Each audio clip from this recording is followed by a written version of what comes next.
तो सबसे पहला जो शुरू करने के लिए जो एग्जांपल है, आप जानते हैं कि सेट ऑफ इंटीजर्स क्या होता है, राइट? आपको नजर आ रहा होगा सेट ऑफ इंटीजर्स। और अगर आप इसमें ऑपरेशन एडिशन के ऑपरेशन को सोचें, राइट, तो उसमें आप कुछ सरप्राइजिंग प्रॉपर्टीज देख सकते हैं कि अगर इस सेट ऑफ इंटीजर्स में एडिशन का ऑपरेशन हम सोचें तो कुछ सरप्राइजिंग प्रॉपर्टीज होती हैं। पहली प्रॉपर्टी थी तो ये है कि कोई भी दो नंबर्स आप सेलेक्ट कर लीजिए, इसके अंदर से कोई भी दो सेलेक्ट कर लीजिए, उनको ऐड करिए। ऐड करने के बाद जो आउटपुट आता है वो इसी के अंदर आएगा, बाहर नहीं जा सकता, right? So if you pick up any two integers a and b, then their sum will automatically belong to the same set of integers. This is called closure property और closure axiom. We will write that later, बाद में हम उसको लिखेंगे। फिलहाल तो आप देखिए कि हो क्या रहा है। Second property is that if you choose any three integers a, b and c, कोई भी थ्री इंटीजर अपने मन में सोच लीजिए, उन तीनों को ऐड करिए, एक बार इस अंदाज से और एक बार इस अंदाज से। ऑफ कोर्स दोनों का आंसर जो है वो सेम आएगा, राइट? क्योंकि ब्रैकेट्स के बदलने से कोई फर्क नहीं पड़ता है। एडिशन हमेशा ही से ही एसोसिएटिव होता है, और ये जो प्रॉपर्टी होती है ये एसोसिएटिव प्रॉपर्टी होती है। ये भी हम बाद में लिखेंगे इसको, राइट? थर्ड जो प्रॉपर्टी है वो ये है कि चाहे आप कोई भी एलिमेंट इसके इस सेट ऑफ इंटीजर्स के अंदर से आप सेलेक्ट करें, तो जीरो एक ऐसा यूनिक एलिमेंट है कि जीरो अगर उस जो भी आपने चूज किया है, ये आपके ऊपर है, जो आप फ्री हैं कि आप ए क्या चूज करते हैं। जीरो में अगर आप ए ऐड करते हैं या ए पे जीरो ऐड करते हैं तो आपको आंसर वही मिलेगा जो आपने सोचा था। जो भी इंटीजर आप कंसिडर कर रहे हैं उसमें अगर आप जीरो ऐड करेंगे तो there will be no effect on that integer actually, right? So zero is called the identity element. ऐसे एलिमेंट को आइडेंटिटी कहते हैं। और आप ये सब जानते हैं कि एडिशन में इकलौता जीरो ही ऐसा है जिसमें किसी भी नंबर को ऐड कर दिया जाए तो वापस वही नंबर आ जाता है।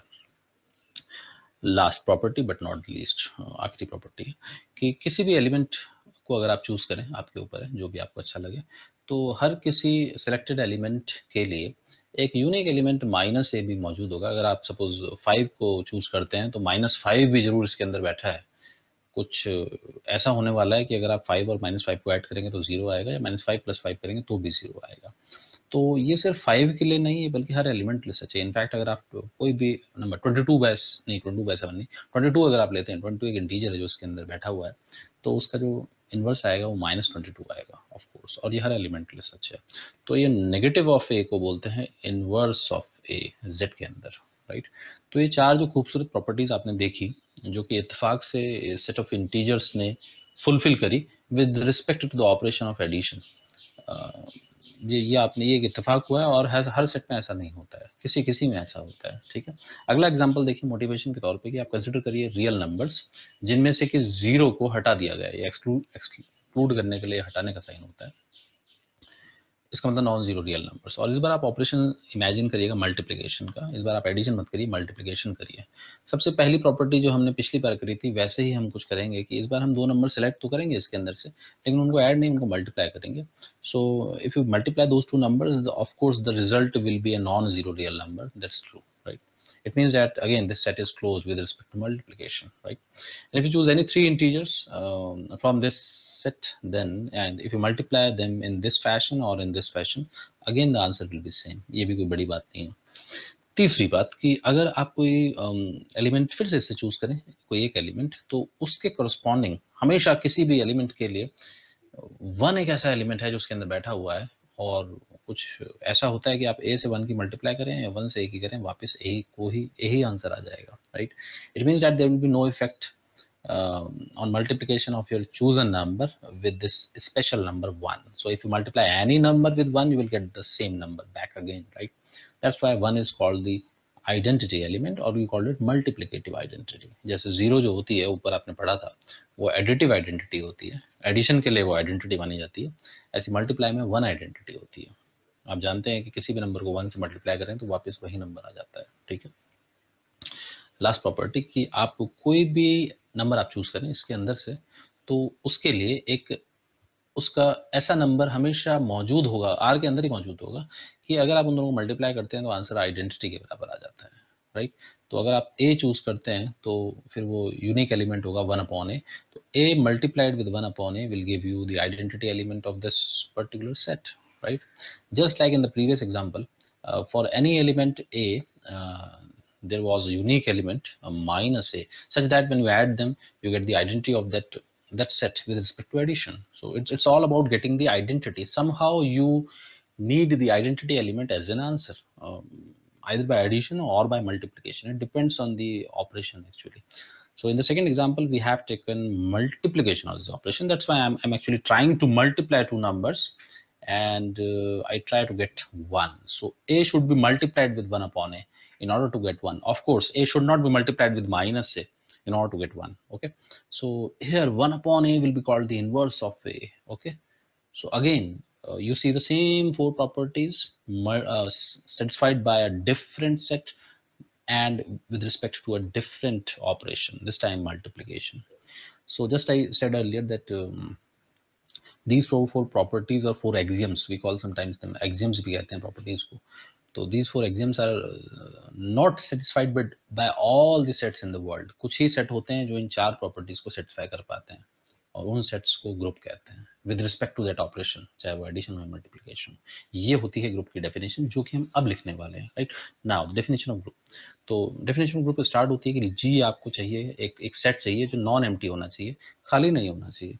शर्त ये है कि जो भी आप सेट लें वो उसमें एक में कम से कम एक एलिमेंट तो हो ही, और एक ऑपरेशन हो उसके अंदर. स्टार मैंने बना दिया, हालांकि वो ऑपरेशन ये प्लस भी हो सकता था, ये माइनस भी हो सकता है, और भी बहुत ऑपरेशन होते हैं. फंक्शंस के केस में वो कॉम्पोजिशन ऑपरेशन होता है, कुछ भी हो सकता है, लेकिन फिलहाल मैं डेफिनेशन लिख रहा हूं तो मैं स्टार लगा देता हूं. राइट. तो अब आपके पास स्ट्रक्चर बन चुका है ये वाला, इसका ये है आपका सेट, ये है आपका ऑपरेशन. राइट. इसको कह देते हैं ग्रुप अगर ये एक्सियम्स सेटिस्फाई हो. पहली एक्सियम जो कि लिखी है क्लोजर एक्सियम, जो मैंने पहले भी कहा था कि किन्हीं भी दो एलिमेंट्स को चुना जाए, उनको ऑपरेट किया जाए. अब ये स्टार या तो प्लस होगा या मल्टीप्लाई होगा या न जाने क्या हो, वो डिपेंड करेगा क्वेश्चन पे, और जो आंसर है वो वापस जी के अंदर आ जाए. राइट. अगर ऐसा होता है तो हम कहते हैं कि क्लोजर एक्सियम सेटिस्फाई हो गई है. राइट. और ये हर किसी ए और बी के लिए होना चाहिए, सिर्फ एक पर्टिकुलर पेयर के लिए नहीं होना चाहिए, सबके लिए होना चाहिए. इसी तरीके से एसोसिएटिव एक्सियम की आप स्टार बी स्टार सी करें, स्टार बी स्टार सी करें, दो अलग अलग तरीकों से करें, लेकिन आंसर दोनों बार सेम आए. ऑफ कोर्स ये आप बचपन से जानते हैं, ये आपने तजुर्बे से सीखा है. क्लास सेकंड या थर्ड से आप एडिशन और मल्टीप्लिकेशन करते आ रहे हैं. आप जानते हैं कि अगर इस स्टार की जगह प्लस भी लगा दें या फिर मल्टीप्लाई लगा दें तो दोनों ही केसेस में ये बात बिल्कुल सच होती है, ये property. Addition and multiplication of numbers has always been associative since past, since we studied them in class second or third, I think. Right. ये कोई चेक करने वाली बात नहीं है. Now the identity axiom. So there always exists a unique element which is called the identity, literally in G, such that A operated with that identity or that identity operated with A gives you the same element A back again. यही होती है identity. Zero होती है additive identity, आपने ऊपर बताया मैंने आपको. किसी भी एलिमेंट को अगर आप प्लस करेंगे जीरो के साथ तो आपको वही वापस एलिमेंट मिल जाएगा. राइट. और इसी तरीके से मल्टीप्लाई के केस में मल्टीप्लाई अगर हम करें, मल्टीप्लाई को जनरली डॉट से लगाते हैं तो आइडेंटिटी 1 होती है, वापस से आ जाएगा. Right. Now inverse axiom. What is inverse axiom? Inverse axiom आखिरी वाली थी कि हर एक कोई भी एलिमेंट आप चूज करें तो उसके लिए उसका एक यूनिक एलिमेंट हो. उस एलिमेंट को जो डिनोट किया जाता है वो ए इनवर्स से किया जाता है, ए टू द पावर -1 लिखा जाता है. इसे कहते हैं इनवर्स ऑफ ए. राइट. कुछ इस अंदाज में कि जब ए और ए इनवर्स को ऑपरेट करेंगे तो आइडेंटिटी आ जाता है. राइट. या फिर ए इनवर्स और ए को ऑपरेट करें तो भी आइडेंटिटी आ जाता है.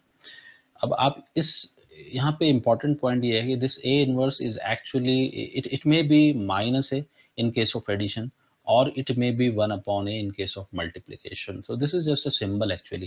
Do not get confused that it is always 1 upon a. No, sorry, it's not always true. A inverse should be understood as 1 upon a if the operation is multiplication, right? Otherwise A inverse will be equal to minus a. It is just a symbol, ये notation है सिर्फ, और कुछ नहीं है. right? चलिए, तो चार एग्जियम्स आपने पढ़ ली. अगर ये चार एग्जियम्स होती हैं then will call that structure as a group, तब हम उसको ग्रुप कहते हैं. राइट. एक एडिशनल प्रॉपर्टी भी होती है, कभी कभी ये एक्स्ट्रा फीचर है, कभी कभी किसी में हो जाता है, और वो ये है कि अगर अभी ऐसा हो जाए कि a star b is equal to b star a for all values of a comma b belonging to that set, then we call that commutative axiom holds, and then we say that the group G is abelian group. एक खास title आप जोड़ देते हैं group के आगे, abelian group होने का. राइट. और ऑफ कोर्स आप जानते हैं कि अगर प्लस भी यहाँ पे हो या यहाँ पे मल्टीप्लिकेशन का सिंबल भी हो तो ये हमेशा सच होता है, ये आप जानते हैं. Right. In case of numbers, matrices के केस में सच नहीं होता. आप जानते हैं कि capital A into capital B is never equal to is not equal to in general B A. So if ये नंबर्स हैं तब तक तो ये बात सच है कि multiplication is commutative, but matrices के केस में आप जानते हैं कि multiplication is not commutative in general, right. Okay, now तो 4 अगर हो गई हैं, in addition to this last one also satisfied, then we call that group is abelian. Okay, now few remarks, ये छोटे छोटे रिमार्क्स है. अगर कोई algebraic स्ट्रक्चर पहली वाली एक्सियम को क्रॉस कर जाता है, क्रॉस करने का मतलब होल्ड कर जाता है या सेटिस्फाई कर जाता है, तब हम उसको कहते हैं ग्रुप वाइड, राइट. अगर कोई algebraic स्ट्रक्चर शुरू की 2 एक्सियम्स को सेटिस्फाई कर जाता है, then we'll call it semi group. अगर कोई अलजेब्रिक स्ट्रक्चर शुरू की 3 एक्सियम्स को सेटिस्फाई करेगा, then will call it monoid. अगर कोई स्ट्रक्चर 4 एक्सियम्स को सेटिस्फाई करेगा तो ग्रुप कहते हैं. ये तो आपने डेफिनेशन में पढ़ ही लिया. और अगर ये 5 कर जाएगा तो फिर उसे एबेलियन ग्रुप कहते हैं. और ये कहने की ज़रूरत नहीं है, ये बताने की भी ज़रूरत नहीं है, ये मुझे लगता है कि ये एक कॉमन सेंस वाली बात है कि जो एक ग्रुप होगा वो ऑटोमेटिकली मोनोइड, सेमी ग्रुप और ग्रुपवाइड सब होगा. ये बिल्कुल उसी अंदाज में है जिस तरीके से अगर आप ग्रेजुएट हैं, after getting BTech degree we will be graduate, then it's natural that you passed metric class 10th and then you passed your intermediate, right. So it's true कि जिसके पास हायर डिग्री है तो नीचे वाली डिग्रियां तो उस पर सब होगी. तो if something is a group then of course it will be a monoid, semi and groupoid, right. But the converse is not true. Okay, now we'll talk about infinite groups. What are infinite groups? नाम से ही पता चल रहा है कि infinite groups, तो ऐसा group को infinite कहते हैं. पहले ग्रुप होना जरूरी है और उसे infinite तब कहते हैं अगर उसमें number of elements in G में जितने एलिमेंट्स थे अगर वो infinite थे. जैसे कि आपने इन एग्जांपल्स में भी देखा है. This is an example of an infinite group. This is also an example of infinite group, right? So इन्हें कहते हैं infinite group. कुछ एग्जांपल्स लिखे गए हैं. First example is same example as I discussed at the beginning.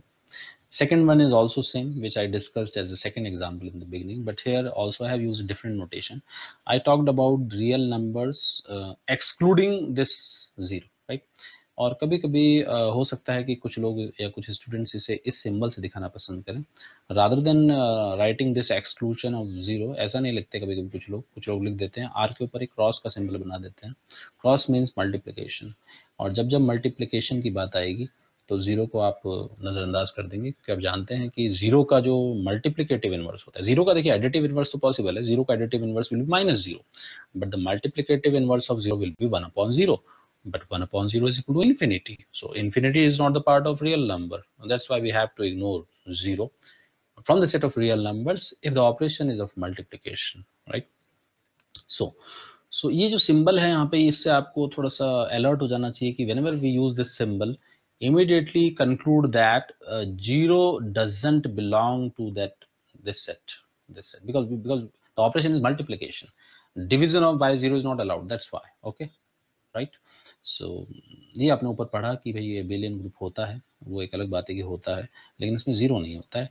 और इस symbol को भी ध्यान में रखिएगा. Now this is nothing but it's the set of all rational numbers and due to this symbol 0 has been included from it, right. And see this operation is dot means multiplication, क्योंकि operation multiply का है तो 0 को तो हटाना ही पड़ेगा, right. ये भी अपने आप में एक इनफाइनाइट एबेलियन ग्रुप बनाता है. आप ये वेरीफाई कर सकते हैं. इनफैक्ट ये सोच के भी कर सकते हैं. Product of any 2 rational numbers is again rational, right. Associative axiom होती है सेटिस्फाई उसमें, और आइडेंटिटी इसमें ऑफ कोर्स 1 होती है, और लास्ट में कम्यूटेटिविटी भी होगी. A star b, a dot b equal to b dot a, वो भी होल्ड होता है. तो आप 1 by 1 you can check all the axioms and you will see that this is of course an infinite abelian group. ऐसे ही बाकी भी आप चेक कर सकते हैं. ये एडिशन के रिस्पेक्ट में होगा. देखिए इसमें एडिशन है, the operation is addition, that's why 0 को हटाना नहीं है. जब एडिशन की बात आएगी तो 0 को रखना है, because you need 0 as the additive identity if you are talking about addition. अगर आप एडिशन ऑपरेशन कर रहे हैं तो 0 तो आपकी जरूरत है, राइट. तो इस केस में क्रॉस मत लगाइएगा. We are talking about real numbers, but we are talking about the operation of addition, then please accept 0, right. In case of multiplication, but here you can see that 0 has been included, क्योंकि यहाँ मैंने cross भी नहीं लगा रखा है. इसका मतलब ये तो ग्रुप हो ही नहीं सकता, बिकॉज अगर ये ग्रुप होगा तो 0 का भी तो मल्टीप्लिकेटिव इनवर्स होना चाहिए 1/0, लेकिन वो तो इसके अंदर है ही नहीं. रियल नंबर के अंदर इन्फिनिटी नहीं होता है, राइट. ओके, ये सिर्फ मोनोइड है. हाँ, ये शुरू की 3 एक्सियम्स सेटिस्फाई कर जाएगा, ये क्लोज भी होगा, ये एसोसिएटिव भी होगा, आइडेंटिटी भी इसके अंदर मौजूद है, 1 मल्टीप्लिकेटिव आइडेंटिटी, लेकिन चौथी वाली एग्जाम इससे सेटिस्फाई नहीं हो पाएगी, राइट, इनवर्स वाली, तो ये सिर्फ एक मोनोइड है। इसी तरीके से ये भी एक मोनोइड है, ये आप खुद वेरीफाई कर सकते हैं। आपके लिए लिखा गया है टिक कि आप इन 7 एग्जाम्पल्स को एक सॉल्यूशन की तरह करें, जैसे मैंने किया है यहाँ पे, इस तरीके से करें आप पूरा का पूरा इसको, राइट। चलिए आगे बढ़ते हैं। फिर आती है बात फाइनाइट ग्रुप्स की। ऑफ कोर्स ये बड़ा सिंपल है कि किसी ग्रुप को फाइनाइट तब कहा जाएगा अगर उसमें नंबर ऑफ एलिमेंट्स जी के अंदर फाइनाइट हो जाएंगे, ये बहुत आसान बात है। और अधिकतर बड़ा बड़ा कन्वीनियंट रहता है, बड़ा आसान रहता है कि कॉम्पोजिशन टेबल मेथड होता है, उसका इस्तेमाल करके इसको ग्रुप प्रूफ किया जाए। बड़ा आसान तरीका है, वो मैं भी बताता हूँ आपको। और हाँ, ये भी नोट रखिएगा कि जितने नंबर ऑफ एलिमेंट्स होंगे, क्योंकि आपने कहा कि जी एक फाइनाइट ग्रुप है, the number of elements in a finite group G is called the order of G, उसको कहते हैं जी का ऑर्डर। जितने जी में एलिमेंट्स वही उसका ऑर्डर, राइट। और अक्सर इसको डिनोट किया जाता है, 2 वर्टिकल लाइंस लगाई जाती हैं और बीच में लिखा जाता है जी, ये सिंबल होता है ऑर्डर ऑफ जी का। और इसको ऐसे भी लिखते हैं कुछ लोग, लिटिल ओ लिखते हैं और फिर ब्रैकेट में जी लिख देते हैं, right. Now composition table for a finite group, किसी फाइनाइट ग्रुप के लिए कॉम्पोजिशन टेबल कैसे बनाई जाती है, क्योंकि मैंने कहा आपको कि एक मेथड होता है कॉम्पोजिशन टेबल का, बड़ा काम का मेथड होता है, तो मेथड सीखिएगा। लेकिन ये मेथड तभी लगेगा जब ग्रुप फाइनाइट होगा। तो आप देखते हैं इसमें 3 ही एलिमेंट है, ऑफ कोर्स ये फाइनाइट है, 1 ओमेगा और ओमेगा स्क्वायर। और ये ओमेगा और ओमेगा स्क्वायर क्या होते हैं, आई होप दैट कि आपको याद होगा कि ये ओमेगा ओमेगा स्क्वायर क्या होते हैं, क्यूब रूट्स ऑफ यूनिटी होते हैं। In class 12 you may have gone through it, right. Actually में ये वाले नंबर होते हैं, अगर आपको याद होगा। Actually these are the solutions of x equal to 1 to the power 1/3, because you are talking about cube roots of unity. so x equal to 1 to the power 1/3, cubing both side, अगर आप दोनों side cube करेंगे you will get something like x cube equal to 1, then you will get x cube minus 1 equal to 0, then you will factorize it, x minus 1 x square plus x plus 1 equal to 0, then you will get 3 answers. First answer will be 1, and this is a quadratic equation. You have to factorize it using that Sridharacharya formula. So minus 1 plus minus iota root 3 by 2, this will be the, these are two roots actually, one is with plus sign and negative sign, right? And this is 1, this is, one of them is omega and another is omega square, okay?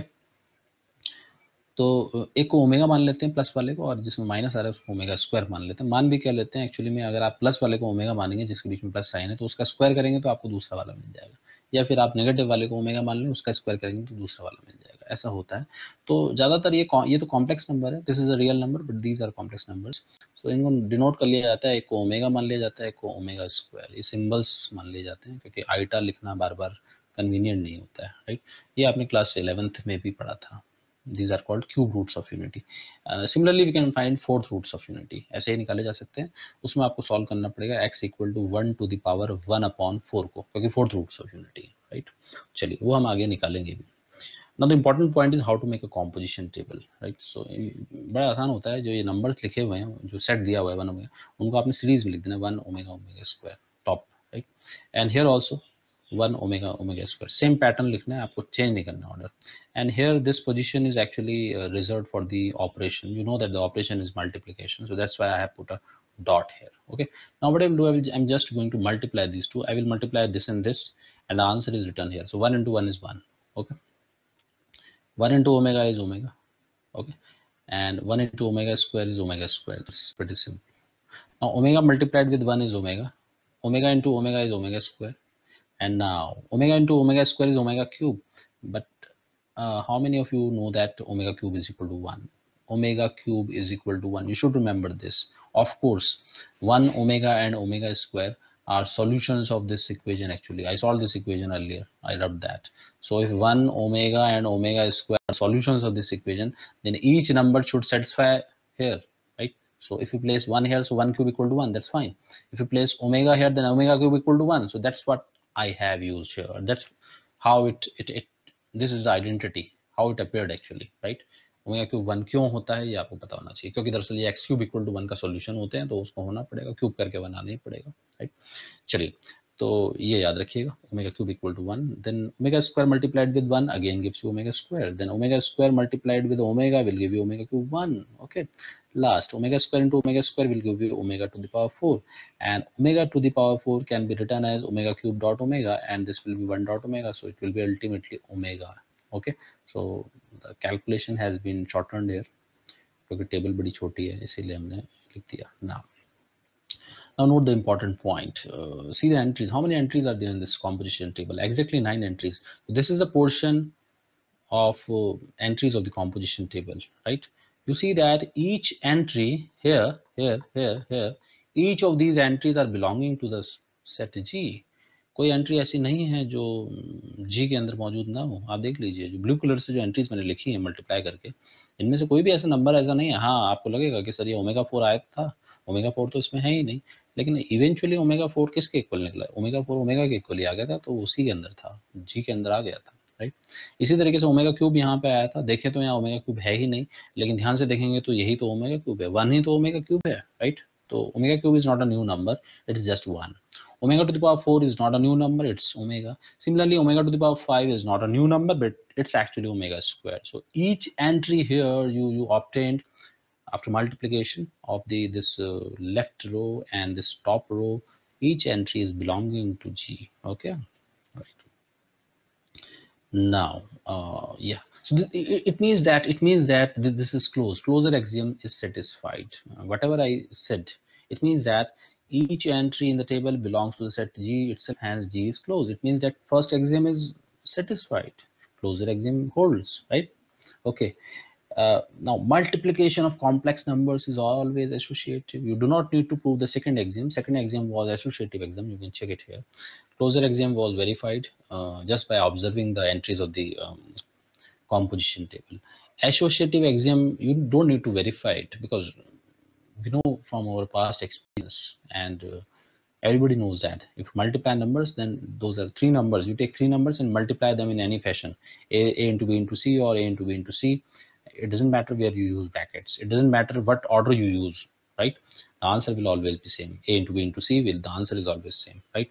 Okay, so what does means that multiplication of complex numbers, I have used the word complex numbers because of course these are complex numbers. This is a real number, but these two are complex, and of course this is also complex, whose imaginary part is 0. Okay, so we can say that multiplication of complex numbers is always associative. Always means from past, since standard second or third, from the point where you actually understood the multiplication of numbers, right? It's always associative, there's no point to prove. Okay, now the third one, the identity axiom. The identity axiom says that you need to spot an element, identity element, which is a unique element, and which when multiplied with any element of the group or set gives you the same element back again, right? So since we are talking about multiplication, everybody knows about multiplication, which is that special number which when multiplied with any number, the answer is again the same number. Of course, that's 1. And luckily 1 is belonging to this G. See that 1 is belonging to this. This is a good point. You know that multiplicative identity is 1. But you should check that whether 1 is belonging to this. Yes, it's belonging. It means that third axiom, identity axiom, that also holds, right? So multiplicative identity 1 belongs to G. That's a good point. Okay. Now the fourth axiom, and this is important. After spotting on the identity element, what you'll do, you just encircle the 1 in the composition table. जहाँ जहाँ पे आपको 1 दिख रहा है, वहाँ वहाँ पे आप इस तरीके से सर्कल कर देंगे, जिस तरीके से मैंने किए हुए हैं। देखिएगा जहाँ जहाँ पे आपको 1 दिख रहा है in the table, this is table, इनको छोड़ दीजिए और इनको छोड़ दीजिए, टॉप और लेफ्ट को। मैं ब्लू एंट्रीज की बात कर रहा हूँ।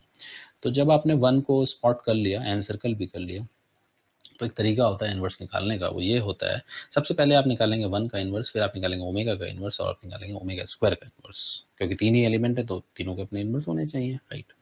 तो 1 का इन्वर्स तो अगर आप तलाशेंगे तो आपके लिए एक रूल है कि आप अपनी जर्नी ऐसे स्टार्ट करेंगे, इस तरीके से आप जाएंगे, लेफ्ट टू राइट जाएंगे, जहाँ आपको रास्ते में 1 मिलेगा, वो आपको मिलेगा, हर वक्त मिलेगा, हर रो में एक 1 बैठा है, वहाँ पे आप रुक जाइएगा और जस्ट उसके ऊपर देखिएगा, जो भी यहाँ पे एंट्री होगी that will be the inverse of 1।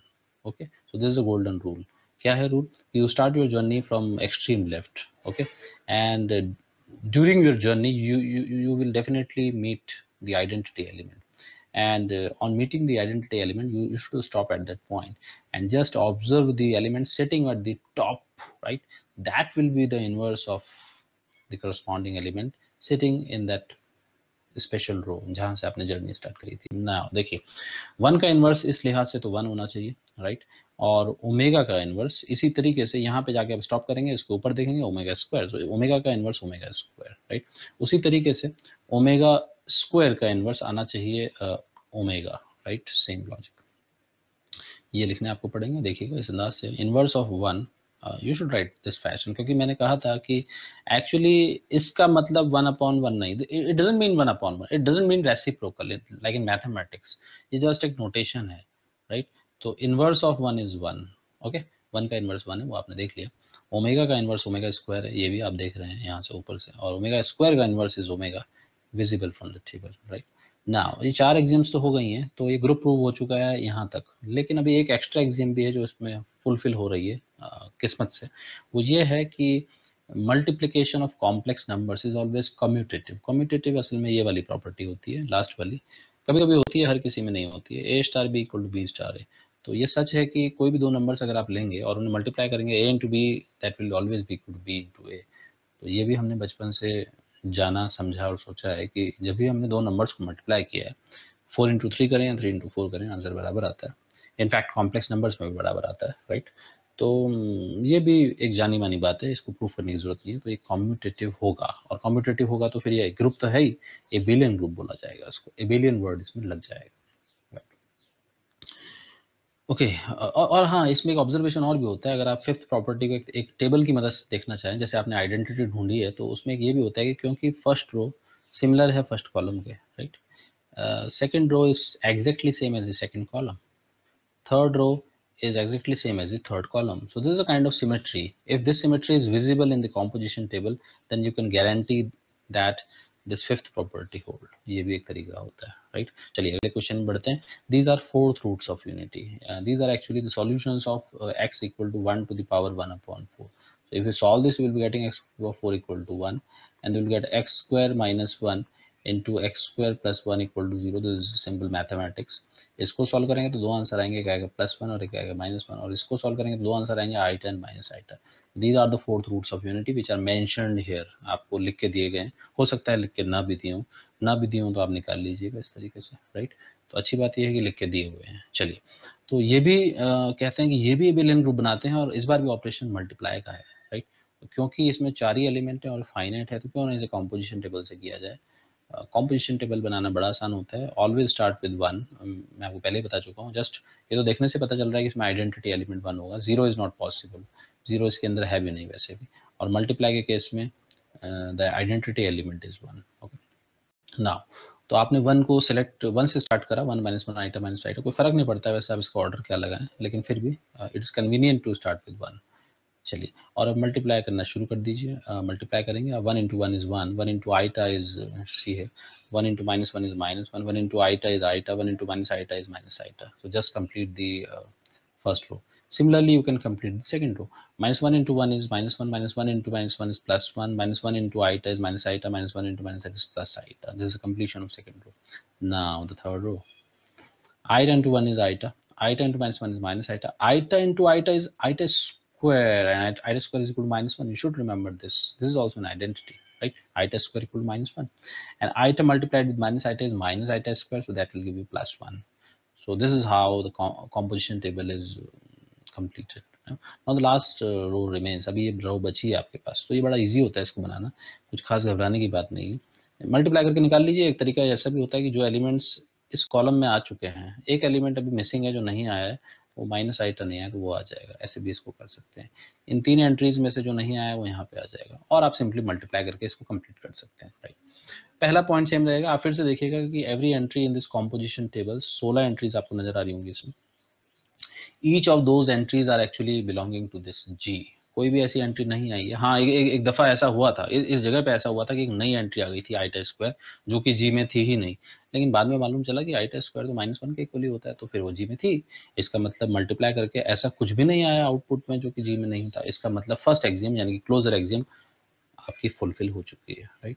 चलिए, दूसरे एग्जाम के बारे में बात ज़्यादा नहीं करनी चाहिए, क्योंकि मल्टीप्लिकेशन कॉम्प्लेक्स नंबर्स का हमेशा ही एसोसिएटिव रहा है इतिहास में। इतिहास का मतलब पास्ट में, जब से आपने होश संभाले हैं क्लास सेकंड और थर्ड से, तब से आप मल्टीप्लाई करते आए हैं, और वो हमेशा ही एसोसिएटिव होता रहा है, तो ये शो करने की जरूरत नहीं है। तीसरा, मल्टीप्लिकेटिव आइडेंटिटीज में 1, अच्छी बात यह है कि इसमें आइडेंटिटी एलिमेंट है 1, इसको बिलोंग कर रहा है, और इनवर्स एलिमेंट आपको तलाश करने भी आ गए हैं, क्योंकि आइडेंटिटी एलिमेंट 1 है तो आपने 1 को एनसर्कल कर दिया, और जो मैंने टेक्निक ऊपर बताई थी उससे आप इन्वर्स निकाल सकते हैं। आप देख पाएंगे कि 1 का इन्वर्स होना चाहिए 1, माइनस आईटा का इन्वर्स होना चाहिए माइनस आईटा, आईटा का इन्वर्स होना चाहिए ये वाला माइनस आईटा, और माइनस आईटा का इन्वर्स होना चाहिए ये वाला आईटा। तो ये टेक्निक से आप इन्वर्स सबके लिख पाएंगे, राइट। तो वो स्टेप इम्पॉर्टेंट है और लिखना भी ज़रूरी है ये वाला। फाइनली आपको ये भी दिख भी रहा है, और आप कह भी सकते हैं कि मल्टीप्लिकेशन तो ऐतिहासिक तौर पे कम्यूटेटिव रहा ही है, पहले भी रहा है, ऐसा नहीं है कि नहीं था कभी। हमेशा दो नंबर्स को आप कैसे भी करके मल्टीप्लाई करिए वो बराबर ही आता है। या फिर इस टेबल में सिमेट्री अगर आपको दिख रही हो, अगर आप देख पा रहे हैं कि पहली रो बिल्कुल सेम है पहले कॉलम जैसी, सेकंड रो सेम है सेकंड कॉलम जैसी, third row similar to third column, fourth row similar to fourth column, जब ऐसा होता है तब तक कम्यूटेटिव की गारंटी ली जा सकती है, राइट। तो ये भी आपने प्रूव कर लिया। ये जो एग्जांपल्स थे ये आपको बताते हैं, दो एग्जांपल्स आपको सिखाते हैं कि कैसे किसी भी फाइनाइट सेट को ग्रुप कैसे दिखाया जाता है। कॉम्पोजिशन टेबल मेथड बड़ा इंपॉर्टेंट मेथड है और कन्वीनियंट भी है, राइट। चलिए आगे बढ़ते हैं। एक नया सेट हुआ, set of integers modulo n. एक तो होता है सेट ऑफ इंटीजर्स, उसमें आप जानते हैं कि इंटीजर्स होते हैं, लेकिन जब ये मॉड्यूलो एन लग जाता है तो थोड़ी चीज़ें बदल जाती हैं। वो क्या होता है मैं आपको भी बताऊंगा। ऐसे ही इसके अंदर मॉड्यूलो ऑपरेशन भी डिफाइन होते हैं। जब आप ये सेट लिखना जान लेंगे तो फिर एक अलग स्पेशल तरीके का ऑपरेशन है मॉड्यूलो ऑपरेशन, राइट। चलिए, तो n एक मान लीजिए एक पॉजिटिव इंटीजर है, मान लीजिए, राइट। तो आप और सेट ऑफ इंटीजर्स तो आप जानते हैं सारे ही होते हैं, नेगेटिव भी होता है, जीरो भी होता है, पॉजिटिव भी होता है, लेकिन आपको सारे नहीं लेने हैं। आपको जीरो से स्टार्ट करना है, जीरो से स्टार्ट करके वहां तक जाना है, n-1 तक जाना है, क्योंकि ये n था तो एक कम तक जाना है। इसी को कहते हैं set of integers modulo n, यानी कि जीरो से स्टार्ट करना है और एक लेस नंबर तक जाना है, उसे ही कहते हैं set of integers modulo n। जैसे कि अगर मैं यहाँ पे Z9 लिखूं, Zn लिखूं, तो 0 से लेके आप n-1 तक लिख देंगे। सपोज आप n को 9 सेट कर लें, the last element will be 8। Okay, this is very simple, this is called the set of integer modulo n। Integer के बाद मॉड्यूलो n भी बोलना जरूरी है ना। इसके अंदर अब एडिशन वाला ऑपरेशन काम नहीं करता, जो ऑपरेशन आप जानते हैं प्लस वाला ऑपरेशन वो अब काम नहीं करता, क्योंकि ये आपने भी ये सेट आपने स्पेशल तरीके से बनाया है। आपने कुछ नंबर्स, एक इनफाइनाइट को आपने फाइनाइट सेट बना दिया है। इंटीजर्स बहुत सारे होते हैं, इनफाइनाइट होते हैं, आपने उसको फाइनाइट कर दिया, राइट। तो इसके अंदर ऑपरेशन भी बदल जाता है। ऑपरेशन एक स्पेशल होता है ये वाला, प्लस के नीचे छोटा सा एन लिखना पड़ता है। इसका मतलब भी यही होता है, इसका मतलब होता है मॉड्यूलो ऑपरेशन, राइट। इसको डिफाइन कैसे करते हैं मैं आपको बता दूं। कोई भी दो नंबर चुन लीजिए इसके अंदर जो आपको अच्छे लगे, राइट, और उनको प्लस करिए इस अंदाज से, और जो आंसर है उसे n से डिवाइड कर दीजिए, और फाइनली जो रिमाइंडर बचा वो लिख दीजिए। ये होता है मॉड्यूलो ऑपरेशन, ये इसे दिखाते हैं मॉड्यूलो ऑपरेशन। इसको आप पढ़ेंगे a plus n plus b, मतलब modulo with respect to n का मतलब, इसका मतलब है first add a and b, okay, whatever is the answer divide that by n and just write the remainder here. You are interested in remainder not the quotient, right. So ये यहाँ पे लिखा हुआ है, okay. अब इसको समझ लेते हैं एग्जाम्पल के तौर पे, क्योंकि जब आप एग्जाम्पल से इसको समझ जाएंगे तो क्लियर हो जाएगा। मैंने n को 6 सेट कर लिया है, मान लीजिए n 6 है, तो अगर n 6 है तो z 6 होगा, तो लास्ट में 5 आना चाहिए of course, right. So that's why I have mentioned this z 6। अब आपको सिखाते हैं कि इसके अंदर मॉड्यूलो का ऑपरेशन कैसे किया जाता है, क्योंकि 6 लिखा है तो प्लस 6 का ऑपरेशन होगा, प्लस के नीचे 6 लिखना पड़ेगा। कोई भी दो नंबर चुन लीजिए, मैंने शायद 2 और 3 लिए हैं शुरू में, राइट। 2 और 3 और बीच में मैंने प्लस के नीचे 6 भी लिखा है, अगर आपको दिख रहा हो तो 2 और 3 को ऐड करिएगा, ऐड करके 5 आएगा। 6 से डिवाइड अगर आप करेंगे भी 5 को, पहले तो कर नहीं पाएंगे क्योंकि 5 जो होता है वो 6 से छोटा होता है, लेकिन 6 अगर आप 5 को डिवाइड करना भी चाहते हैं तो डिवाइड का रूल होता है कि यहाँ जो नंबर आता है यहाँ पे ये इससे छोटा होना चाहिए, सीधी सी बात है। तो कोई ऑप्शन नहीं है आपके पास, 6 0 ही करेंगे, माइनस करेंगे, रिमाइंडर 5 आ जाएगा, this is your r. So the answer will be r, r ही आंसर है 5। इसी तरीके से अगर आप दूसरा वाला देखें, this one, 3 plus 3, 3 plus 3 is 6, 6 when divided by 6, so 6 को 6 से डिवाइड करेंगे तो remainder will be 0, okay। So you need to register the remainder every time, okay। This is the logic to get the answer for this special kind of operation. Similarly 3 plus 1 is equal to 4, okay, but 4 cannot be divided by 6. Sorry, 3 plus 4 is 7, sorry, extremely sorry. 3 plus 4 is 7, 7 should be divided by 6 and the remainder is 1. Similarly 4 plus 4 is 8, 8 divided by 6 gives you remainder 2, and 4 plus 5 equal to 9, then 9 divided by 6 gives you 3, and similarly 0 plus 0 is 0, and you should not divide 0 by 6 because 0 is less than 6, okay, etc. So this is how addition modulo 6 is defined. Similarly, you can define addition modulo 9 same way, but addition modulo 9 will be taking a set of this nature Z9 आपको चाहिए होगा 0 से लेके 8 तक, उस case में आप कर सकते हैं, राइट। चलिए आगे बढ़ते हैं। अभी आपको पढ़ाया क्यों जा रहा है, क्यों इंपॉर्टेंट है ये, कैसा ये छोटा सा ग्रुप बना दिया, अपना नया ऑपरेशन हमने ईजाद कर लिया, तो क्यों पढ़ा रहे हैं, इसलिए पढ़ा रहे हैं कि ये जो स्ट्रक्चर होता है ये वाला Zn जो भी ऊपर बताया Zn ये होता है, ये वाला ये सेट, और ये जो ऑपरेशन जो आपको सिखाया अभी ये अबेलियन ग्रुप बनाते हैं। चाहे एन आप कुछ भी ले लें, मजे की बात है एन आप जो मर्जी ले लीजिए, हमेशा अबेलियन ग्रुप बनेगा, राइट। Z5 बनेगा, Z3 Z2 एनी नंबर कोई भी ले लीजिए, हमेशा अबेलियन ग्रुप बनेगा। लेकिन ये शर्त है कि जो एन यहाँ लेंगे वही एन यहाँ लेंगे, ठीक। इसी तरीके से मल्टीप्लाई में भी ये डिफाइन होता है। अभी तो आपने ऐड किया, मल्टीप्लाई करके भी डिवाइड करा जा सकता है, राइट, सेम सेट पे। तो वो कुछ ऐसा डिफाइन होता है कि A multiplied with B and the product is divided by n, then you register the remainder. ऐसा ही होता है, वो भी वहाँ प्लस करते थे या मल्टीप्लाई करते हैं। एग्जाम्पल n को हमने 6 सेट कर लिया, तो ऑफ कोर्स 6 सेट किया तो आपने सेम 0 से लेके 6 तक आएगा, सेम लॉजिक, ओके। अब आप कोई भी दो नंबर ले लीजिए, 2 into 3 ले लीजिए, 2 into 3 करेंगे that will be 6, 6 divided by 6 will give you remainder equal to 0, right, is it fine? Then pick up another two numbers, let's you choose 3 and 3, 3 and 3 multiplied will give you 9, and 9 divided by 6 will give you remainder 3. Similarly 3 into 4 is 12, 12 divided by 6 will give you remainder 0, because 12 is completely divisible by 6, remainder will be 0. 4 multiplied with 4 is 16, right, and when you divide 16 by 6 the remainder will be 4, so etc, right. This is very clear, just like addition. Here we define multiplication modulo n. But caution, the important point, right? The important point is that unlike this structure, which was an abelian group, this doesn't form a group for every positive integer n. सबके लिए नहीं बनाता है group, ये थोड़ा specific है, choosy है, किसी किसी के लिए तो बना देता है, हर किसी के लिए नहीं बनाता। अब आप बता दें किसके लिए बनाता है। अगर आप, पहली बात तो यह है कि अगर आप चाहते हैं कि ये मल्टीप्लिकेशन के रिस्पेक्ट में ग्रुप बन जाए, मैंने ये बात पहले भी कही थी कि मल्टीप्लिकेशन के रिस्पेक्ट में जब ग्रुप बनाने की बात आती है तो जीरो को हटा के बाहर फेंक देना चाहिए, क्योंकि जीरो का मल्टीप्लिकेटिव इनवर्स 1/0 आपको परेशान कर सकता है। 1/0 इन्फिनिटी कभी भी किसी सेट में नहीं होता है जो हम पढ़ते हैं। सबसे पहले तो जीरो को आपको हटाना पड़ेगा, एक्सक्लूड करना पड़ेगा, सबसे पहला काम ये। तो ये काम आपने करना है। देखिए ये काम यहाँ किया हुआ है, यहाँ जीरो को हटा दिया गया है। बाकी पहले स्टार्ट आप जीरो से कर रहे थे, 0 से n-1, अब आपने जीरो को हटा दिया तो ऑफ कोर्स अब बचा क्या आपके पास, 1 से लेके n-1 तक आपके पास बच गया, राइट। एक सेकंड, इसको हटाना पड़ेगा, ना फाइन, ओके। सो या 0 से लेके सॉरी 0 इज एक्सक्लूडेड, 1 से लेके p-1। अब क्योंकि आपने ये काम किया है, क्योंकि आपने 0 एक्सक्लूड किया है, तो एक्सक्लूड करने के दो तरीके होते हैं। या तो आप इसको ऐसे लिखिए ZP 0 excluded from ZP, or you should write it as ZP and then write a cross here. Any two notations are acceptable, but generally this is preferred, क्योंकि ये कॉम्प्लिकेशन नहीं है, इसमें ऑब्लिक भी लगाना पड़ रहा है, इसीलिए सेकंड वाली प्रेफर करी जाती है। जैसे कि आपने ऊपर भी देखा कि रियल नंबर्स में से अगर आप जीरो हटा देंगे तो उसकी भी दो नोटेशन होती है, एक क्रॉस आर क्रॉस वाली होती है और एक आर ऑब्लिक जीरो वाली होती है, तो ये प्रेफर करी जाती है, लेट बी क्रॉस।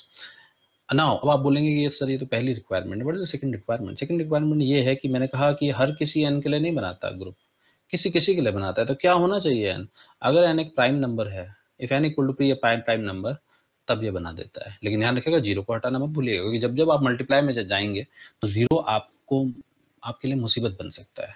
चौथे एक्सियम में, शुरू की तीन में नहीं बनेगा, चौथी एक्सियम यानी इनवर्स एक्सियम में आपकी मुसीबत बन जाएगा। 1/0 नॉट डिफाइंड होता है, इन्फिनिटी होता है, वो आपके सेट में नहीं आ सकता है।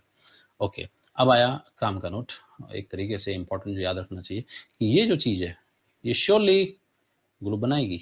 अगर ये पी जो है, ये P for parrot, this should not be parrot, this should be a prime number. ये प्राइम नंबर होना चाहिए, पी क्या होना चाहिए, प्राइम नंबर होना चाहिए। Okay, now the question. अब क्वेश्चन इसी पे बेस्ड, आप देख पा रहे होंगे कि ये सेट है खूबसूरत सा, इसमें Z6 लिखा हुआ है और 0 से लेके 5 तक की काउंटिंग लिखी हुई है। क्योंकि इसमें 0 आ चुका है तो समझ जाइए, अभी क्वेश्चन आपने पढ़ा भी नहीं है, लेकिन आप समझ जाइए कि 0 अलाउड है, इसका मतलब एडिशन मल्टीप्लिकेशन नहीं होना चाहिए।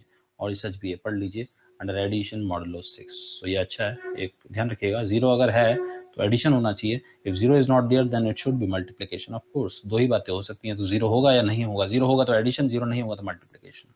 ओके फाइन, तो साबित करना है कि ये ग्रुप बनाएगा, क्योंकि ये फाइनाइट नंबर ऑफ एलिमेंट्स हैं इसमें, तो क्यों ना कंपोजिशन टेबल का खूबसूरत मेथड यूज किया जाए, राइट। नाउ चाहूँ तो मैं इस टेबल को दोबारा से आपके लिए बना सकता हूँ, इसकी एंट्रीज को मैं मिटा देता हूँ थोड़ी देर के लिए, डिलीट। चलिए ठीक है, तो आप देख लीजिए कि ऊपर की जो टॉप रो है उसको एडजस्ट किया गया है सीधा 0 से स्टार्ट करके 1 2 3 4 असेंडिंग ऑर्डर में, और इसी को भी उसी सीक्वेंस पे लगाया गया है। ठीक है चलिए तो एडिशन आपने करना ध्यान रखिएगा कि this operation is a special operation, you need to add those two numbers and then divide the sum by 6. Do not forget to divide that by 6 and do not write the quotient. In fact, you need to write the remainder, right? Now 0 plus 0, everybody knows it should be 0. 0 plus 1, everybody knows it's 1. और divide नहीं कर रहे हैं आप, 1 आया लेकिन आपने 6 से डिवाइड नहीं किया क्योंकि अभी तो छोटा नंबर आ रहा है। जब 6 के बराबर नंबर आने लग जाएगा तब डिवाइड करके हम अपना टाइम खराब करेंगे। 0 plus 2 is 2, 0 plus 3 is 3, 0 plus 4 is 4, 0 plus 5 is 5. Okay. Now 1 plus 0 is 1, 1 plus 1 is 2, 1 plus 2 is 3, 1 plus 3 is 4, 1 plus 4 is 5, 1 plus 5 is 6. But note that this is 6, right? 6 is equal to 6. So you can divide this 6 by this 6. What will be remainder? 0 is the remainder. So write 0 here. Okay. Now 2 plus 0, 2, 3, 4, 5, and 2 plus 4 is 6. 6 divided by 6 gives you 0. 2 plus 5 is 7. 7 divided by 6 gives you 1, right? 3 plus 0, 3. 3 plus 1, 4. 3 plus 2, 5. 3 plus 3, 6 divided by 6 gives you 0. 3 plus 4, 7 divided by 6 gives you 1. 3 plus 5 gives you 8, divided by 6 gives you 2, and so on, right? Similarly, 4, 5, 0, 1, 2, 3. Here you'll be having what number is missing in this list? Something is missing in this list. Whatever is missing, that should be here. I think 0, 1, 2, 3, 4, 5. Here you are missing 0, 1, 0 is missing. Here 1 is missing, 2 is missing, 3 is missing, 4 is missing. So this is a fast way actually to write these entries without actually computing these entries. जो missing है वही लिख दीजिए, right? अब आप देख पा रहे हैं कि every entries, ये इसमें 36 entries हैं, all 36 entries are belonging to this set. It means that first axiom, closure axiom, is satisfied. Do not worry about that. Now come to the second axiom, this one, that associative axiom. तो वैसे तो बचपन से तो आप जानते हैं कि एडिशन एसोसिएटिव रहा है, लेकिन आप बोलेंगे सर बचपन से हमने मॉडुलो 6 तो आज ही पढ़ा है, तो ये लाइन कैसे लिख दें कि from past we have been doing this silly addition operation और ये एसोसिएटिव होता है। तो मत लिखिए आप इसको, हालांकि लिख भी सकते हैं ऑलवेज एसोसिएटिव, नहीं भी लिखेंगे तो ये लाइन लिख दीजिएगा कि if you pick up any 3 numbers and you apply this operation in this fashion or in this fashion, the answer will be equal. और आप ये चेक भी कर सकते हैं, कोई बड़ी बात नहीं है, राइट? ऐड करना है और डिवाइड करना है 6 से, answer will be same, right? I have written it here. आपको अपने लिए मैनुअली चेक कर लीजिएगा, बट कोई मेंशन करने की जरूरत नहीं है स्टेप में। Third is the identity, about the identity element. Of course, since we are talking about addition, so 0 is the identity element and of course it's present there, right? 0 मौजूद भी है उसमें। हालांकि इसलिए एक सुपर ट्रिक और भी होती है, वो ट्रिक ये होती है कि अगर कभी ऐसा हो जाए कि जो टॉप रो है आपकी, this top row is identical to first row, then the element at the extreme left is the identity element. This is another trick without actually analysing the operation, what is addition और multiplication. सीधा सीधा अगर आप एक lemon की भाषा में गए कि अगर टॉप वाली रो पहली रो से मैच कर जाए और तो पहला जो ये वाला एलिमेंट होता है लेफ्ट वाला या फिर ये वाला, यही आइडेंटिटी एलिमेंट होता है। इनफैक्ट ये वाला एलिमेंट आइडेंटिटी होता है, राइट? ओके, यहाँ पे शायद कुछ लिखा हुआ था, 4 लिखा हुआ था, राइट? नाउ आइडेंटिटी आपने तलाश लिया, आइडेंटिटी आ चुकी है इसकी 0, तो क्यों ना हम 0 को हाईलाइट कर दें। इस बार मैं सर्कल नहीं करूंगा क्योंकि 0 के बाहर जो सर्कल होता है बड़ा ऑकवर्ड लगता है, इनफैक्ट वो डबल सर्कल लगता है। तो मैं 0 को इस बार पिंक कलर से हाईलाइट कर रहा हूँ। और ये भी गौर करने की बात है कि किसी भी रो में या किसी भी कॉलम में एक 0 से ज़्यादा नहीं आएगा। इनफैक्ट कोई भी एंट्री रिपीट नहीं होगी, 0 ही क्यों, कोई भी एंट्री रिपीट नहीं हो सकती है, राइट? यूनिक आती है एंट्री। चलिए, इन्वर्स तलाशने का वक्त आ गया है। 0 का इन्वर्स होना चाहिए 0, 1 का इन्वर्स होना चाहिए 5, 2 का इन्वर्स होना चाहिए 4, 3 का इन्वर्स होना चाहिए 3, inverse of 4 should be 2 and inverse of 5 should be 1. Okay, so this is ये आप जानते हैं कि कैसे मैंने निकाला। रिमेंबर दैट फर्स्ट एग्जांपल जिसमें जर्नी करी जाती है फ्रॉम लेफ्ट टू राइट, और जैसे आपको रास्ते में आइडेंटिटी मिले तो सीधा आप ऊपर आसमान की तरफ देखिएगा, जो नंबर आपको दिखेगा वही उसका इन्वर्स होगा, ठीक है? Next question, see this set, this time 0 has been excluded. Now एक अलर्ट है आपके लिए, 0 इसमें है ही नहीं, इसका मतलब समझ जाइएगा कि मल्टीप्लाई का ऑपरेशन है। हालांकि लिखा हुआ भी है, लेकिन नहीं भी लिखा हो तब भी समझ जाइए कि addition operation can not be there. अगर आप साबित करना चाहते हैं कि ग्रुप है, क्योंकि साबित करना होगा तो ग्रुप होगा ही, और ग्रुप होगा ही तो आइडेंटिटी भी होनी चाहिए, मल्टीप्लिकेटिव या एडिटिव। एडिटिव आइडेंटिटी तो इसमें है नहीं, लेकिन मल्टीप्लिकेटिव तो है, इसका मतलब मल्टीप्लिकेटिव ग्रुप होने वाला है, राइट। और अच्छी बात यह है कि किसके रिस्पेक्ट में होने वाला है, एडिशन मल्टीप्लिकेशन मॉडल ऑफ 5। ये 5 जो है ये प्राइम नंबर है। जब तक ये प्राइम नंबर ना हो तब तक मल्टीप्लाई वाले केस में ग्रुप नहीं बन सकता। ऊपर आपने वो कॉशन के साथ रिमार्क भी पढ़ा था। चलिए फिर से टेबल बना लेते हैं, 1 2 3 4 1 2 3 4। ये बड़ा सिंपल है, मल्टीप्लाई करना है इस बार, एडिशन मत करिएगा। 1 × 1 = 1। और हाँ, ये वाली जो प्लेस है ये ऑपरेशन के लिए बचा के रखिएगा, मल्टीप्लिकेशन मॉडल ऑफ 5, राइट। मैं आपको कुछ थोड़ा सा इसमें सारी टेबल में बता रहा हूँ। जैसे आपने 2 मल्टीप्लाइड विद 3 किया, 2 × 3 will give you 6, and 6 when divided by 5 gives you remainder 1, right. तो आपने रिमाइंडर लिखना है डिवाइड करके, क्वोशंट नहीं लिखना है, ओके। अगेन सेम प्रोसीजर, शुरू के 2 पॉइंट सेम है। आइडेंटिटी को एनसर्कल कर लीजिए, आप देख रहे हैं एंटी एनसर्कल हो रखा है। 1 का इनवर्स 1, 2 का इनवर्स 2, 3 का इनवर्स 3, सॉरी 2 का inverse is 3, extremely sorry, and 3, the inverse of 3 is 2, and the inverse of 4 is 4, right, that is visible from this composition table। आखिरी फिर वही सिमेट्री वाली बात की, क्या ये सिमेट्रिकल है। आप देख लीजिए, फर्स्ट रो सिमिलर है फर्स्ट कॉलम के, second row similar to second column, and so on, right. तो जब जब इस टाइप की सिमिलैरिटी आ जाती है कि जब हर कॉलम हर रो करस्पॉन्डिंग कॉलम के सिमिलर होता है, एक जैसा होता है, तो सिमेट्री होती है, और फिर कह सकते हैं आपकी ग्रुप कम्यूटेटिव भी है, एबेलियन भी है।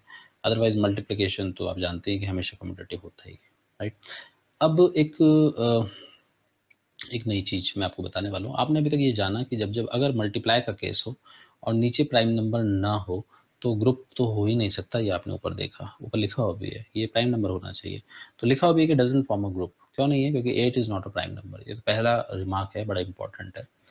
दूसरा कह रहा है कि ये तो चलो ग्रुप नहीं है, ठीक है, मान लिया कि ये ग्रुप नहीं है क्योंकि भैया प्राइम नहीं है, लेकिन इसका एक सबसेट, सबसेट का मतलब इससे कुछ एलिमेंट को अगर सेलेक्ट कर लिया जाए। देखिए, मैं इसमें से कुछ एलिमेंट सेलेक्ट करने वाला हूँ, ध्यान से देखिएगा। पहला एलिमेंट में सेलेक्ट करता हूँ 1, दूसरा किया 3, तीसरा किया 5, चौथा किया 7। आपको शायद लग रहा होगा कि मैंने ऑड नंबर सेलेक्ट किए, लेकिन ऐसा नहीं है, मैंने ऑड नहीं सेलेक्ट किए, मैंने एक कुछ और लगाया, इनको सिलेक्शन की टेक्निक कुछ और लगाई है। चलिए खैर, मैंने वो सेलेक्ट कर लिए 1 3 5 7। तो जिसमें कि कौन से एलिमेंट मैंने लिखे हैं, मैंने वही वाले इंटीजर लिखे हैं इसके जो को प्राइम है 8 के साथ। I hope you know this word को प्राइम। को प्राइम का मतलब क्या होता है? एक तो होते हैं प्राइम नंबर्स, प्राइम नंबर्स आप जानते हैं 1 2 3 5 7 11 13 17 23 एंड सो ऑन, जो किसी से डिवाइड नहीं होते हैं 1 के अलावा। अभी को प्राइम क्या चीज होती है? को प्राइम दो नंबर्स को आपस में को प्राइम कहा जाता है। जैसे दो फ्रेंड्स जो होते हैं, फ्रेंडशिप जो रिलेशन होता है वो दो नंबर पे डिफाइन होता है, ऐसी को प्राइम भी एक ऐसी चीज है जो दो नंबर्स के बीच में डिफाइन हो रखी है। तो 2 numbers are said to be co-prime if their HCF is equal to 1।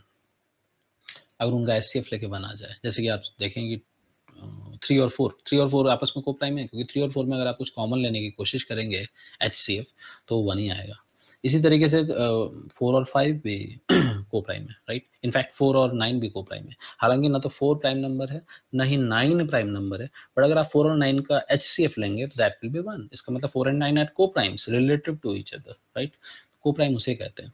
तो आपने ये जो सेट बनाया है, सबसेट, ये कुछ इस अंदाज से बनाया कि आपने सिर्फ वही वाले एलिमेंट लिखे हैं जो 8 के साथ को प्राइम है। तो my first question is that is 1 को prime to 8?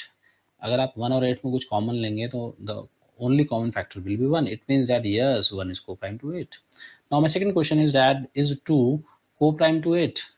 You will say that, sir, between 2 and 8 we can comfortably take 2 common। So 1 is not common, 2 is common। It means that 2 is not co-prime to 8। So you will not write 2 here। यहाँ पे आप 2 नहीं लिखेंगे, आपको वही लिखना है जो co-prime है। 3 is co-prime to 8 because SCF is 1। 4 is not co-prime to 8 because SCF is 4, right, and so on।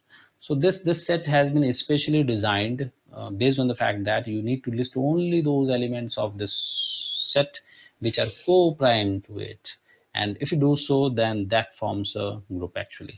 ये है कहानी कि ये तो ग्रुप नहीं बना सकता क्योंकि ये नंबर प्राइम नहीं है, लेकिन इससे छोटा अगर हम कर दें, इसको थोड़ा स्क्वीज कर दें किसी खास पैटर्न में, तो तब वो ग्रुप बना देता है। और ये अभी एग्जांपल में आप देखेंगे, सी नेक्स्ट एग्जांपल लिखा हुआ है, वो हम देख लेंगे। और चौथे वाले में भी लिखा हुआ है, ये जो सेट है 1 2 4, ये तो देखिए कैसे नंबर्स हैं। ये जितने भी नंबर्स मैंने लिखे हैं सारे के सारे ये को प्राइम है इसके साथ, 9 के साथ। अगर आप चेक करें, each of these numbers have HCF 1 with 9 and certainly they will form a group. ये आप खुद चेक करेंगे, मैं थर्ड वाला करवा रहा हूँ।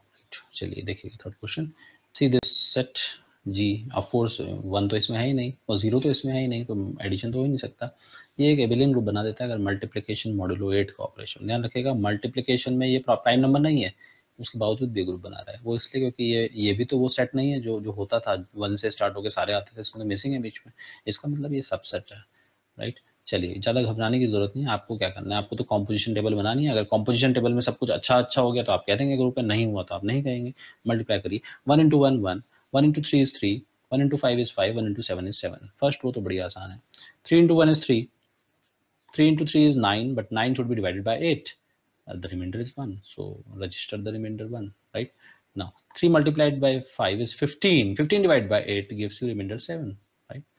3 multiplied with 7 is 21. 21 divided by 8 gives you 5, and so on. You can just finish this table.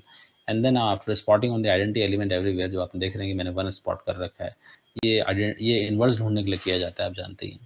तो इनवर्स भी आपको लिखने पड़ेंगे इस अंदाज से कुछ, राइट। बाकी सारे स्टेप्स वही हैं जो ऊपर लिखे गए थे, यहाँ पे भी हैं। सिमेट्री भी आ रही है टेबल पे, पहले रो की जैसा पहला कॉलम ही तो है। सेकंड रो को पढ़ेंगे 3175, सेकंड कॉलम भी 3175 है। थर्ड रो है 5713, थर्ड कॉलम भी वही है। इसी तरीके से चौथा रो चौथा कॉलम सेम है। इसका मतलब ये तो भैया अबेलियन ग्रुप है, राइट। बस इसके बाद जो टॉपिक आएगा ऑर्डर ऑफ एन एलिमेंट, ये थोड़ा सा ग्रुप ही है लेकिन ग्रुप के अंदर के एलिमेंट्स की बात हो रही है। Will discuss that in next class, but please make sure that you watch this video completely in detail, right? Without this video you cannot understand the next coming lectures, right? So my request to you that please watch this video completely, though this request should be made at the beginning of this video। शुरू में मुझे ये कहना चाहिए था क्योंकि मुझे नहीं लगता कि आखिरी में ये आवाजें आप सुनते होंगे भी। फिर भी सभी के लिए पेशेंस